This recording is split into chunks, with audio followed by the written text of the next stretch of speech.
Pourquoi est-ce que Jésus il a maudit le figuier? Beaucoup de gens ont dit mais c'est pas possible que Jésus il soit Dieu manifesté dans la chair parce que comment est-ce qu'un homme bon peut maudire un figuier déjà? Et en plus ce n'était même pas la saison des figues, donc ça n'a aucun sens.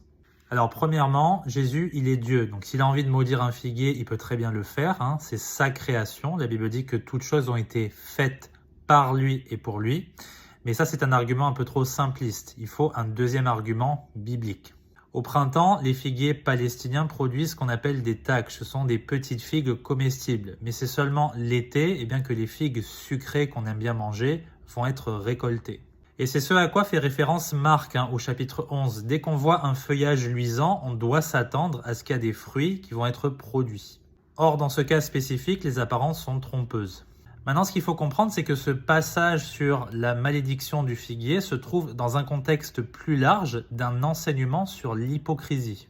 Juste avant, il chasse les marchands du temple à cause de leurs taxes très élevées, qui fait que, ils exploitent les pauvres tout en proclamant adorer Dieu.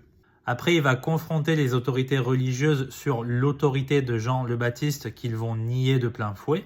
Et après, il donnera une parabole contre ceux qui prêtent allégeance à Dieu, mais qui ne vont pas le servir par la suite. C'est de l'hypocrisie.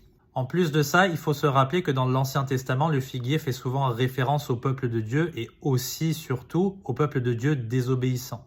Osée chapitre 2, « Je dévasterai ces vignes et ces figuiers dont elle a dit, ce sont là mes salaires que mes amants m'ont donnés, je les réduirai en forêt et les bêtes des champs les dévoreront. » Michée chapitre 7 versets 1 à 6, je vais lire que le verset 1. « Malheur à moi car je suis comme lorsqu'on accueille les fruits d'été, comme les grappillages de la vendange. » Vous voyez que c'est l'été, c'est les figuiers. « Il n'y a point de grappe à manger, point de ces figues hâtives qui désirent mon âme. » Donc Jésus en fait ici, il critique les hypocrites qui font de fausses promesses mais qui ne vont pas servir Dieu. Et c'est le cas des scribes et des pharisiens, contrairement aux disciples qui font des promesses et qui vont suivre Christ. Ils l'ont suivi pendant 3 ans et bien plus après, parce qu'ils étaient humbles de cœur, repentis et qu'ils aimaient véritablement le Seigneur. C'est quoi l'enseignement pour nous chrétiens? C'est que Jésus déteste absolument l'hypocrisie, et vu que le monde dans lequel on vit va épier chacune de nos actions, vous savez, les gens veulent voir si les chrétiens vivent de manière parfaite, c'est un appel pour nous à ne pas vivre de manière hypocrite, mais à vivre honnêtement, à vivre ce en quoi on croit. Que Dieu vous bénisse.